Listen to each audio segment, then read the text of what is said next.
Hello, my name is Beck and today I'm going to do a quick tutorial on behavioural change and modification. Now, how many have gotten to New Year's Eve and then you've established all these New Year's resolutions, but come February you're back to your old habits and you haven't been able to sustain any of the new behavioural changes? Now, these next 5 steps that I'm going to tell you should effectively help you establish those changes. Now, the first step is to define the problem behaviour and the targeted new behaviour. So if it's a health-related goal, the problem behaviour might be, I'm sleeping in every day. The targeted behaviour might be, I need to exercise and to go for a walk. Now we look at step number 2, and that's going to focus on the problem behaviour. So in this step, we're going to establish a baseline, and we're going to see all the different environmental factors, all the different things that are interplaying that sustain that problem behaviour. So it might be, I'm going to bed too late. It might be, I don't have an alarm on. It might be, the bed's too warm and I don't want to get out of it. When you've established all those little factors that maintain that problem behaviour, you're going to look at the consequences. Okay, now I'm not actually going for the walk. Now I've got these health issues and I'm not rectifying them like my doctor has prescribed me to do. I'm lethargic all day because I haven't moved my body. And so now you're establishing all the consequences for not following through in the targeted new behaviour.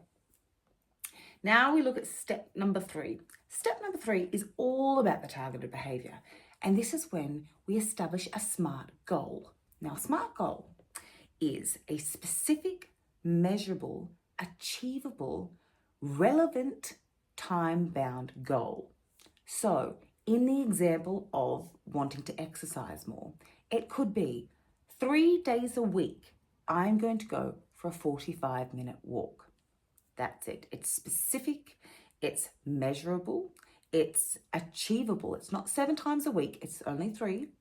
It's relevant, it's exercising, and it's time bound. Perfect.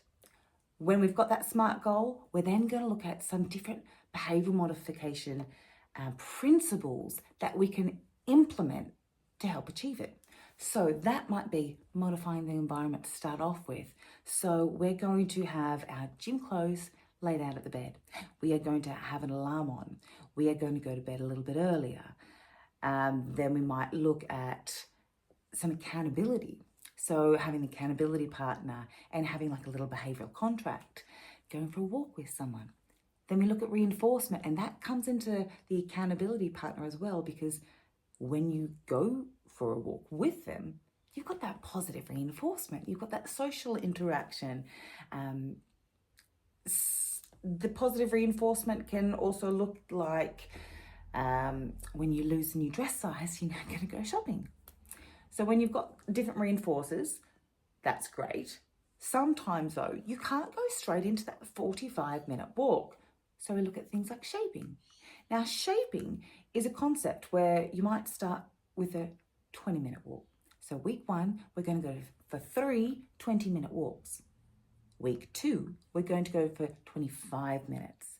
So you're not waking up too early. It's more achievable.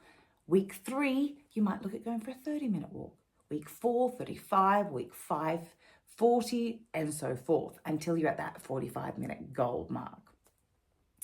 Now we'll look at the last step, and that last step is looking at a relapse prevention plan. So you're wanting to put things into place that are going to safeguard you from falling prey to sleeping in. And that might be they're always having that alarm on. No matter what, rain, hail or shine, that alarm's going to go off. It might be that continual support with your accountability partner, that you're always going to be going for a walk with your friends. And it might be changing with a different friend.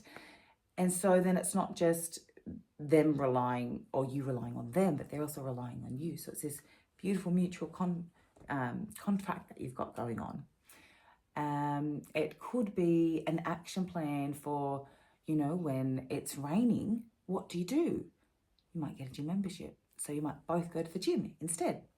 So you're just putting little things into place to effectively assist you to sustain that new behavior until it's not a chore, but it becomes a habitual part of life. Now, behavioural modification is possible, but it just takes a little bit of practice and a little bit of effort. But if you're willing, anything is possible. All the best. Can't wait to hear all the changes that you're all making. Bye.